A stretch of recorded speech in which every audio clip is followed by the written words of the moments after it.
Hello and welcome to one of our another featured webinar.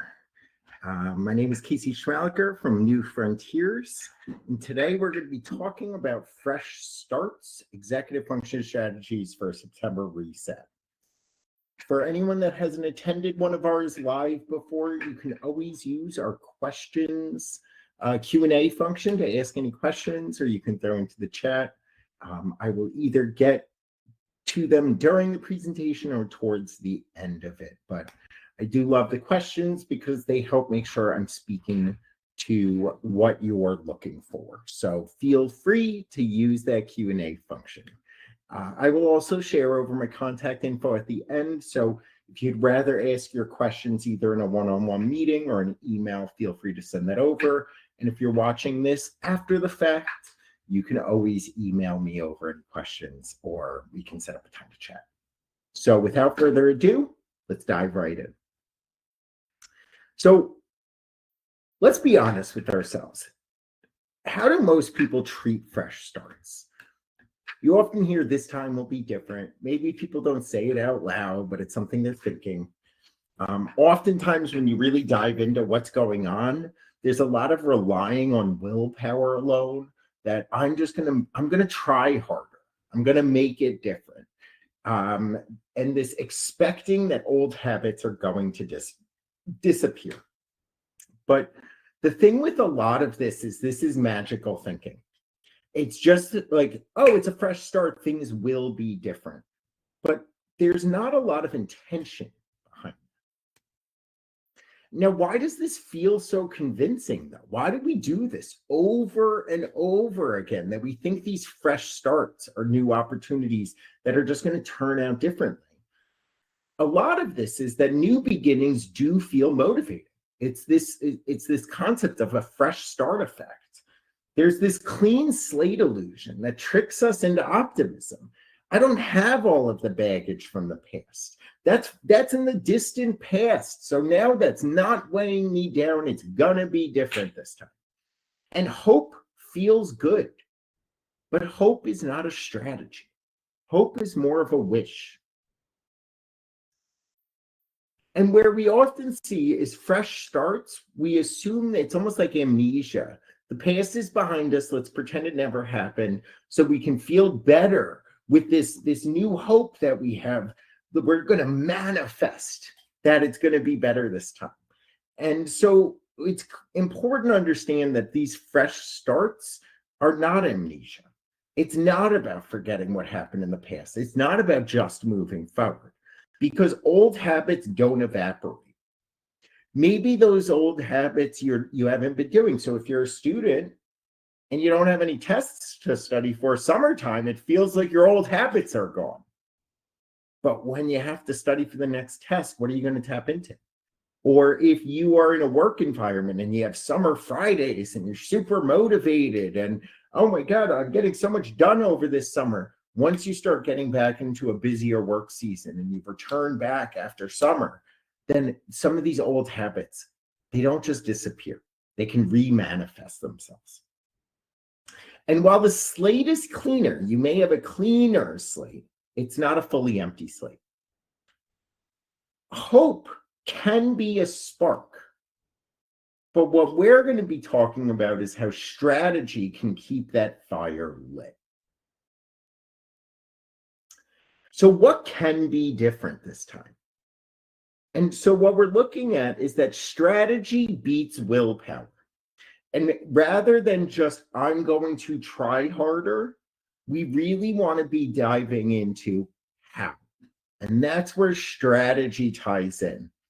And so we want to be making the reset intentional, not accidental. Not just hoping that if we throw all 52 cards up in the air, that they're going to stack in a perfect pile in order. We do want to design supports before friction hits. That's how you can make this fresh start different than previous fresh starts. And we want to go in with this flexibility that we're going to adjust rather than abandon when life gets messy. Because life gets messy. And so the real roadmap of what we'll be talking about today is we're going to start off with the science of fresh starts. What make these actual opportunities to seize on rather than something that just sounds nice? We're going to go through the fresh start framework and we'll be pulling it all together. And then we're going to talk a little bit about what comes next. This sustaining momentum is actually part of the framework, but we'll be moving a little bit into, well, now what? Thinking about us a month from now, a month after the fresh start has begun. So let's dive into some of this science of fresh starts. Why do these new beginnings feel so motivating? So behavioral scientists do call this the fresh start effect. I will shout out Katie Milkman and her book, what is it, How to Change, I believe it is. But she talks a lot in the beginning of the book about this fresh start effect. And what these fresh start effects are temporal landmarks. They really are anything where our brain feels like there's a new beginning. Some of these temporal landmarks are bigger ones, like a new year. This fresh start effect is literally where New Year's resolutions come from. It's this very temporal, time-based beginning. A new year can be one. Birthdays are one. Oh, I'm turning 35. Now I'm going to do this. Mondays, seasonal shifts. That's what we're talking about today. And in these temporal landmarks, our brains do feel more distant from past failures. There's a separation, a barrier. In our head, we are processing before and now.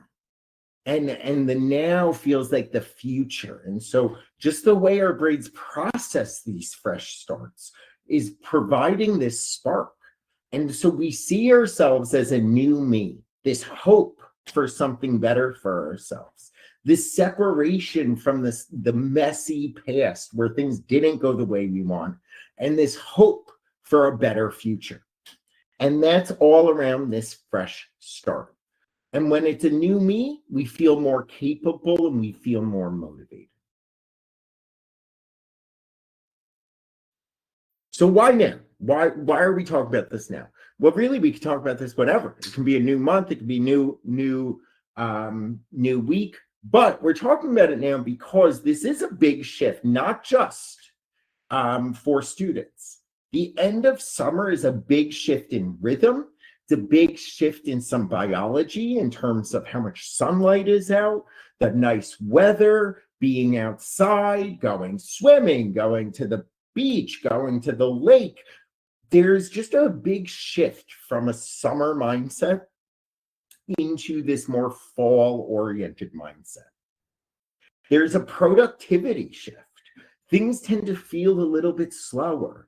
I mentioned in the beginning, like summer Fridays, right? Even a lot of work environments cut you a break. They allow for some pullback. People are making less purchasing decisions. School isn't in session. There's just a big shift in rhythm. So school calendars, workload changes, new routines. This can be something as simple as, oh, I've been running outside and now it's getting colder. I might need to run inside for my exercise. And so even if you're not a student, September feels like a restart. I don't know how many are not students in attendance right now or watching this after the fact, but I know I'm feeling it. I'm looking at, oh my God, Labor Day's next week. It also so happens to be my birthday next week. But for me, it's a real fresh start. But Labor Day, there's just something about it. Before Labor Day, after Labor Day, work feels like there's this big shift that's happening. It feels like a restart opportunity. And one of the things that you'll see when we're talking about this, or I'll just make the point now, there are huge benefits to these fresh starts if we capitalize on them. And so why now? We should be looking for fresh starts to better ourselves, change our behaviors, get out of bad rhythms, bad habits, and start clean more frequently than just every New Year or every birthday. because there's a real cognitive benefit to us. There's a behavioral benefit. There's a motivational benefit to this. But what's the catch? The catch is that fresh starts aren't a magic wand. Fresh starts give us energy. They give us motivation. They give us some hope. But these are all fuel. They're not the strategy, though. It's great if you have a bunch of gasoline, but if you don't have a car to put it into, you're not getting to the store any faster because you have gasoline. And so the opportunity with a fresh start is real, but so is the risk of slipping back. And it's important to acknowledge that. The motivation spark is real, but it doesn't erase old habits. There's still work to be done to get rid of those old habits. We don't want this magical thinking that, oh, I stuffed everything under my bed. It won't be there now that it's like, I almost think of a student going off to camp. Yeah, I'll clean my room. I'll put everything under my bed. When you come back from camp, that mess under your bed is still going to be there. And so without a plan, that reset period where you are feeling more motivated, you're more eager, that reset can fade quickly. And you can fall into those old habits. And then you might be in this place where you're telling yourself again, I'll wait till the next semester. I'll wait until the new year. It's a big thing that starts happening. I'll wait until after Thanksgiving. Oh, wait, no, then it's the holidays. So I'll wait until after the new year. And you can fall into this procrastination catch where you're waiting for the next fresh start. But if you don't capitalize on it, you're just procrastinating change and bettering yourself. So one of the first things we want to be looking at is, let's say this fresh start is after Labor Day. That's what I'm looking at. We're going on one last family vacation where everyone's still out of office. They're fitting in last things at the end of the summer. One last beach trip, all of this stuff. But if you wait until you need to hit the ground running, you're actually missing out on prep opportunity. So one of the first things we want to do is try to pull some of this motivation forward. So since fresh starts give the spark, let's start thinking about this fresh start in advance. And so by previewing that reset, you can boost motivation before it arrives. So rather than waiting until after Labor Day to think about how we're going to use this as a fresh start to create change, let's start thinking about it now. Let's start planting these seeds in our head of what is going to be different. And you can start getting yourself more motivated and excited about that fresh start before the fresh start actually happens. And what you can do is then use this anticipation energy to begin this reflecting and strategizing process now, before you need to apply it. And this reflection and strategy become the bridge from just being motivated and hopeful to creating sustained change. And so the big thing that we want to understand here is that in order to really capitalize on a fresh start, there's some prep work, and that's the process we're going to be talking about today. But that prep work feels less important when you need to be applying it right away. So I'll use a student example. This just happened today with someone where we've been starting this fresh start. The new semester is starting next Thursday. And what we've started talking about is, well, when should we start preparing? What does this look like? We actually started last week, and we started thinking about what habits can we get in place, and we'll go through the full process. But the main thing is we were focusing and strategizing around the fresh start, which is next Thursday. We started talking about that last week, started continuing talking about it this week. And the purpose was that once he hits that fresh start, he already has some of the work done, rather than just magically hoping, okay, I went to my first day of classes and now it's different. And so that's where it really does become important of, since there are so many of these cognitive benefits from fresh starts, how do we capitalize on this by making the most of it? And one of this first step is how do we pull that motivation sooner, more proximal to now, as opposed to when the fresh start is actually happening.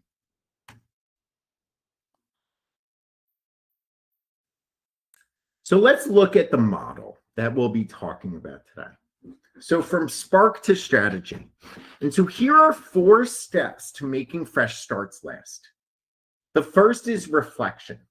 We're going to talk about how you can look back with purpose and limit the shame from this. We're going to look at the strategy piece, designing actions, not just outcomes. We're going to look at resilience, and we're going to focus on how to prepare for imperfection. And we're going to look at sustaining momentum, adjusting and recalibrating. Now, one of the things that we're going to see throughout this is that by doing these things closer to a fresh start, we're able to be more positive about the experience. Because remember, fresh starts make us feel more hopeful, make us feel more motivated. We're able to have a little bit of a cleaner slate. We don't have as much of our emotional defense mechanisms from when things were harder in the past, because we're separated from them. And so we can think more self-critically in a way that doesn't spiral. Now, even with the framework, I do just like always to share over that holding all of this together really sounds easier than it is.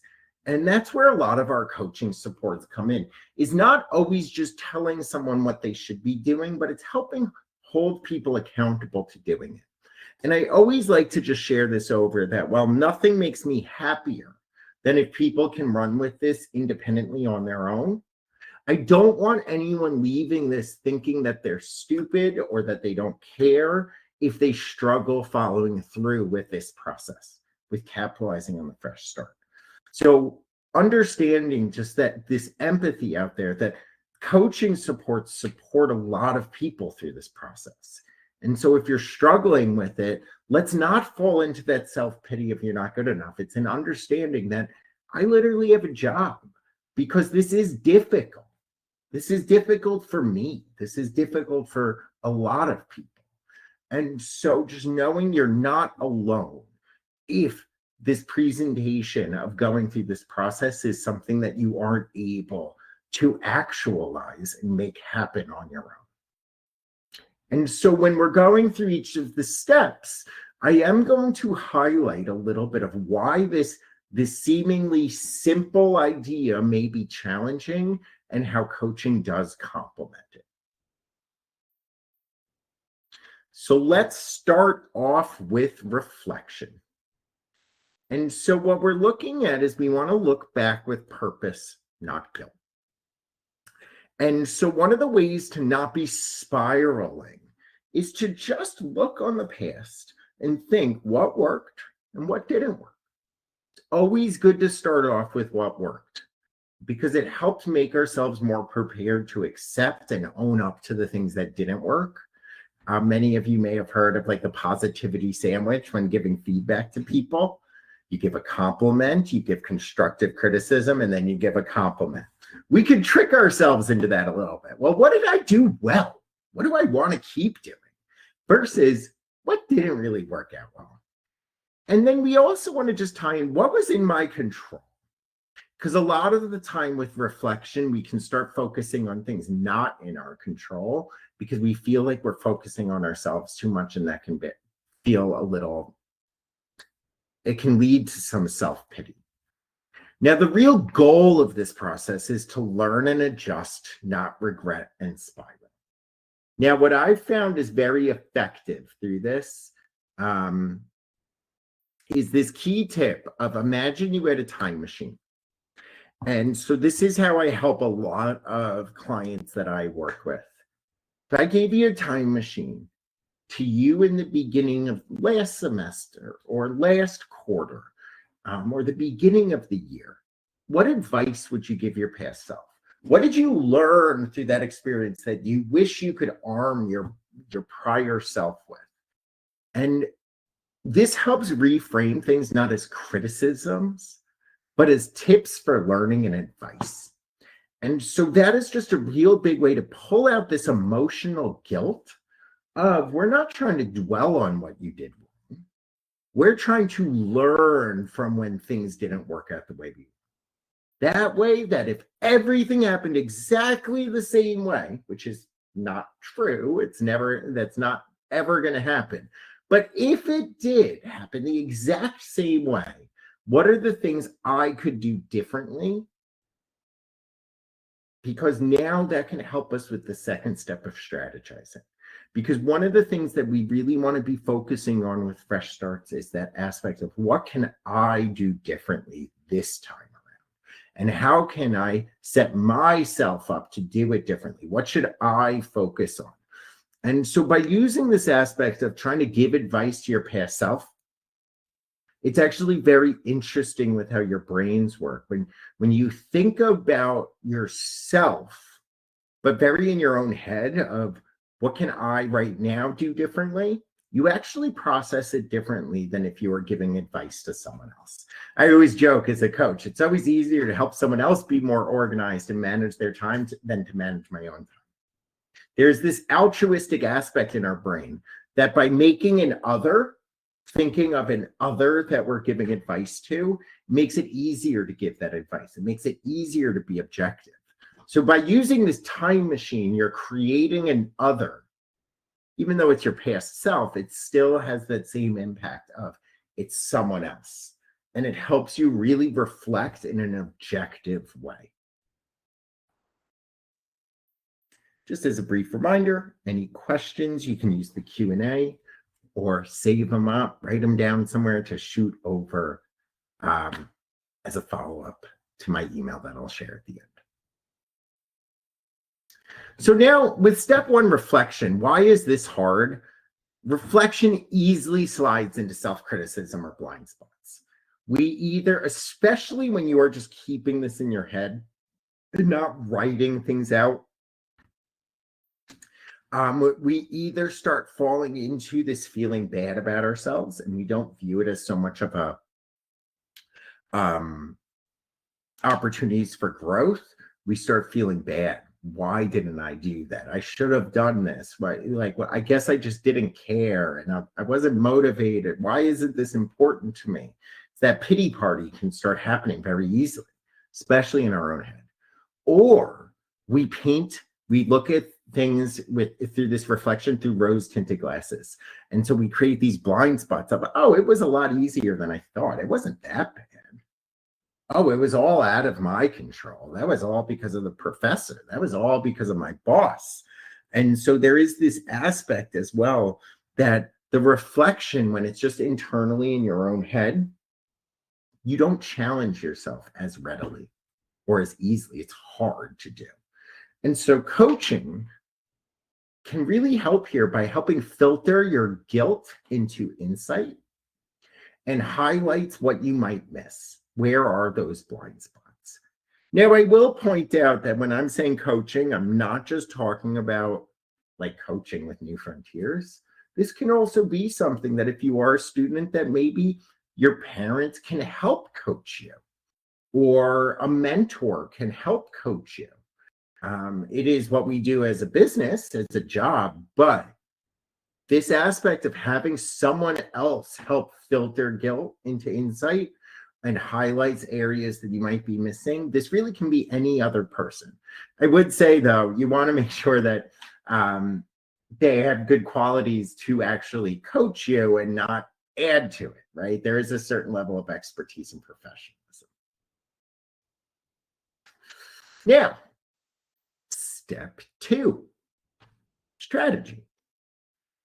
So we want to be designing actions, not outcomes. And so often with fresh starts, we'll say things like, I'm going to get all of my work done in advance. Every week, I'm going to sit and I'm going to get everything done on time. I'm going to hit quota. I'm going to do all of my homework. But these are like very outcome based. And what ends up happening is we're not focusing on how do we actually get there. So goals do tend to fail when you're only focusing on results. A goal is not just a result. a goal is made up of a couple of parts. And so you can use like the SMART framework for goals. But really if you wanted to simplify it, it's what outcome would we like to see? That's part of the goal.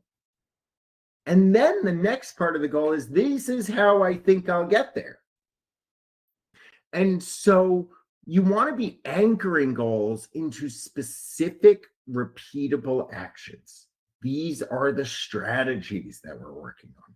Really answering this of how I think I'll get there. How will it be different?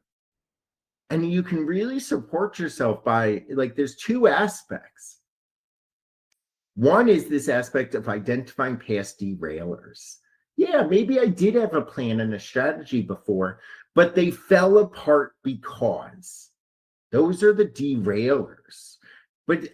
So one of the things with derailers when we're developing strategies is we want to identify them sooner. So I had a client who wanted to really set up their system of remembering what they needed to do each day. And so what their system was I am going to write down the night before my to-do list for the next day. It's like, great, cool. But what he started doing was he would take that, post it, and put it on the back of his phone. And what we started seeing is that he would lose the post-it. So it derailed his system. And what ended up happening is he was just showing the motion that he gave up totally on having any system. It derailed him. That system wasn't built to adapt, which we'll talk about a little bit on the next one. But by identifying past derailers, then we can adjust our strategies using that information about what got us off track previously. And how can we reinforce our systems and strategies to not be as prone to derailing? And so a real key tip here is to really be focusing in on your control and naming what derailed you last time. And we want to use this to design better systems now, better strategies now.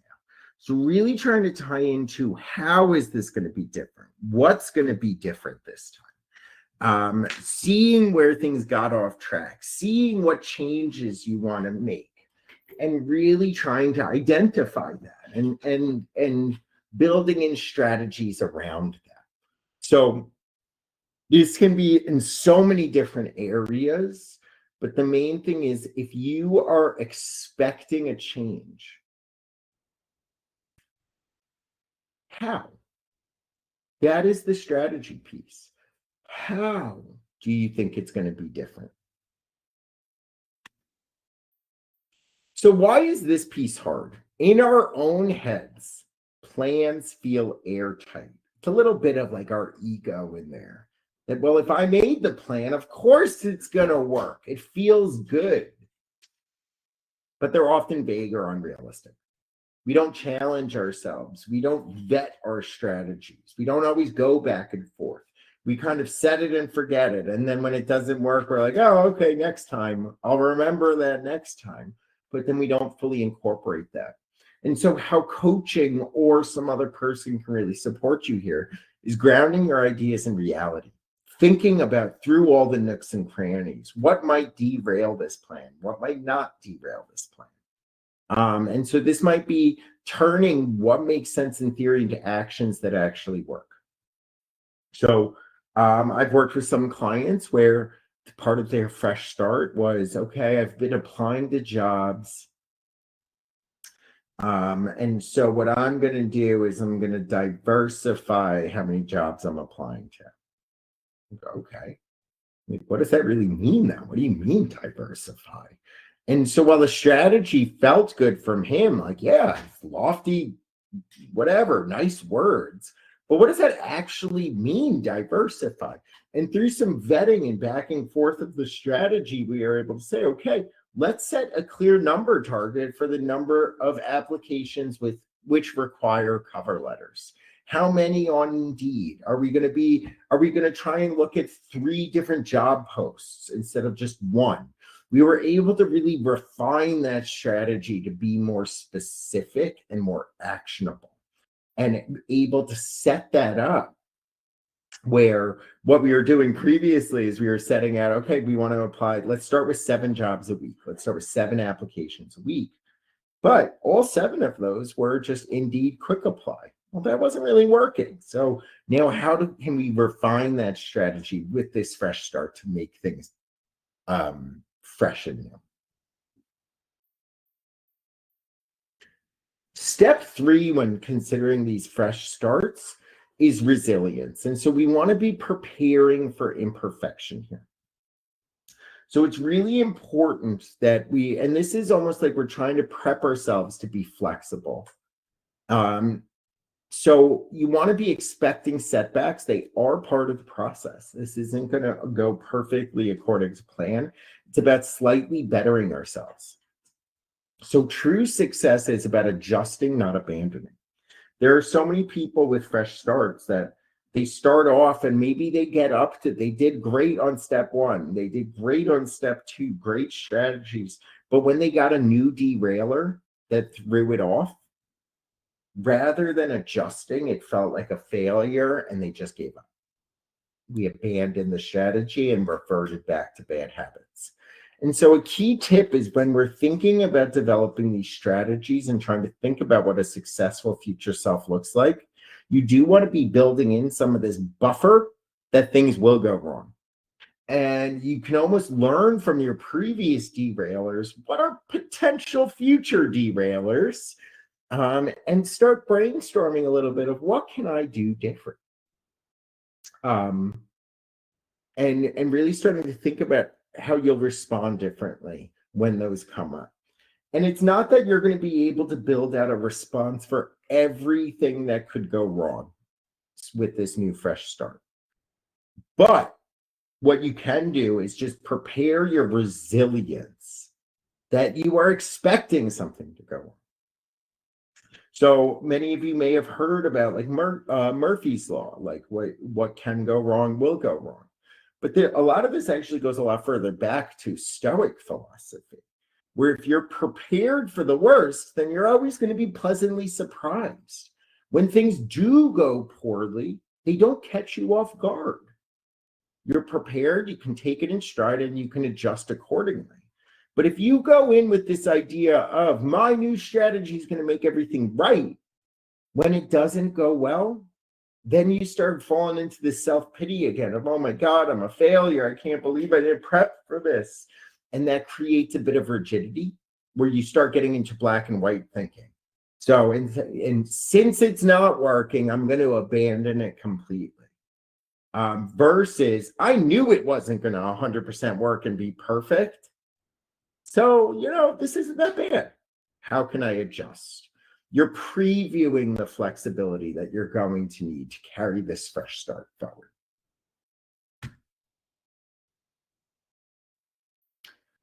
So with resilience, like, why is this piece really hard? So we treat these slip-ups as failures, and not just failures to learn from, real character flaw failures. I can't tell you how often when something doesn't work out with a client I'm working with, how often I hear things of, well, why didn't that work out? I don't know. I don't know why I don't care. I guess I'm just lazy. A lot of this negative self-talk kicks in. So it's not just a failure of a strategy or a system. It feels like a failure of self, a personal failure. And so it makes it very easy to give up completely, because when you're feeling that way, you don't want to be such a letdown. So let me just avoid it completely. And coaching really supports here by reframing these setbacks, not as failures, but as learning opportunities, helping reset more quickly and keep moving instead of quitting. And the reality is, with a lot of fresh starts, where some of the most important areas to capitalize on fresh starts is where you really dug a hole for yourself in the past. And that's part of why this feels so hopeful is, you know what? I don't want to feel that way again. But the problem, when people do this on their own, it's very easy to dig a hole for yourself again. And so 1 week of falling off your process and abandoning a little bit, now it starts to slowly feel insurmountable that you can't hop back on the horse. And then that's when this resilience piece becomes so important, because you start thinking about, I'll just wait for the next fresh start. But really, that opportunity, you haven't lost fully the benefits of this one. And so that's where coaching can help reframe this, where you're not fully giving up. Now, step 4 is really looking at the sustaining momentum. It's great if we're prepared for things to fall apart, right? We know that there'll be some resilience that we need to build in. But when sustaining momentum, we want to keep that reset alive. We want to try and keep that positivity as long as possible. And so fresh starts aren't just one and dones. They do need regular check-ins. And we can check in with ourselves and try to extend some of that motivation and fuel of just as simple as, hey, I did a great job this week in keeping up with those strategies. Good job. Hey, I almost fell off this week, but I kept it going. That's great. This was 2 months ago that I focused on developing these strategies. And so by building in these simple reviews, you can start to spot where things are drifting off. You can catch yourself and course correct a bit easier. And so the key tip here is to really build in a regular check-in. Take this fresh start. Let's make it something concrete. Let's write down the reflection. Let's focus on the strategies we want to try or the changes we want to see and how we're going to achieve them. And now let's build in some regular check-ins to reflect on how we're doing. Maybe this could be weekly or monthly, just to reflect and recalibrate. You know, it's great. Weekly, we do it every Sunday or Monday. Oh, it's a fresh start every week. Or if we do it monthly, oh, it's a fresh start. It's a new month. And so what we're doing is you can take one larger fresh start, a seasonal shift, and then start building in some of these smaller check-ins, which are additional fresh starts. Hey, I fell off with my strategies and those changes last week, but you know what? Monday's coming up. Here's a new opportunity to get back on it. That way you're constantly trying to capture that motivation of fresh starts while keeping that momentum moving forward. And so why is this piece hard? Because that motivation fades. And so unless you do remind yourself, it is a new week, what can I do? Or like, if you're not recapturing that, then you're not trying to manage your motivation. You're just trying to let it be fleeting. And so and also, let me even just say this further, is motivation isn't the real strategy at the end of the day here. We can capture it when they come. Fresh starts are an opportunity that we can capture the motivation and the spark, but motivation is not a strategy in and of itself. And so by reminding ourselves of this effort, by reminding ourselves, why are we trying to change this? What are we trying to change? We are able to create these checkpoints so that we can prevent old patterns from creeping back in. And coaching really does support here by providing this built-in accountability and structure, helping you recalibrate before small slips turn into these full setbacks. And so this fresh start, the way I like to think of this fresh start and creating this model and tying this together, is that a fresh start is getting this wheel turning, where we can have that reflection. We can look at the strategies. We can strategize for moving forward. We have some of this resilience here and sustaining the momentum. And each fresh start is an opportunity to begin pushing this forward and keeping this wheel turning. Almost like these fresh starts are the gasoline to drive this process moving forward. And so your reset does start right now. Even if you're viewing this 2 months from now, when is the next month beginning? When is the next weekend starting? Or the next week starting? When is after Halloween, after Thanksgiving? We can find these fresh starts. And for all attending live or watching right after the fact, Labor Day is coming up. September is beginning. We have 2 great fresh starts. So September is a chance for a fresh start. You don't need a perfect plan, just a willingness to reflect. So if you're saying to yourself, there's no way or me or my child is going to be able to do all of this before Labor Day, don't fall into the black or white, all or nothing thinking. even if we pick one area to reflect on, even if we strategize around improvement in one area, even if we just think about this one area where things may fall apart, better than nothing. Because Labor Day only happens once a year. And you don't want to fall into this habit of, I'll wait till next month. I'll wait till next semester. I'll wait till next quarter. So with the right support, this time really can be different. And when I'm referring to right support, I'm not just referring to, hey, sign up and work with us at New Frontiers. Hey, is there a mentor? Is there a teacher I can talk to with this? Is there a manager I can work on with this? Or is there this framework that I can use to support myself? And so as you're navigating this, it's important to try to provide evidence to ourselves to answer these two basic questions in Fresh Starts. Why will this time be different, and how will I make it different? And so a framework I often use when working with clients is, what's your confidence that things are going to be different or better? And I'll sometimes get, I'm at like 99%. I'm like, well, why will it be 99%? What are you going to do to make it that 99%? And I'll often see clients not be able to convince. They think convincing me, but really what I'm doing is trying to help them convince themselves. Again, and I'll sometimes ask clients to just write a number down for their own reflection. I have the other clients that are like, you know what, I'm very cynical, I'm doubtful. I'm only 25% confident that this is going to be different. Or 50-50, it's totally up to chance. It could go one way or the other. And the framework I use with those is I say, how can we take that from 50% and move that up to 75%? What are some things we can put in place to increase your confidence in yourself that this time will be different?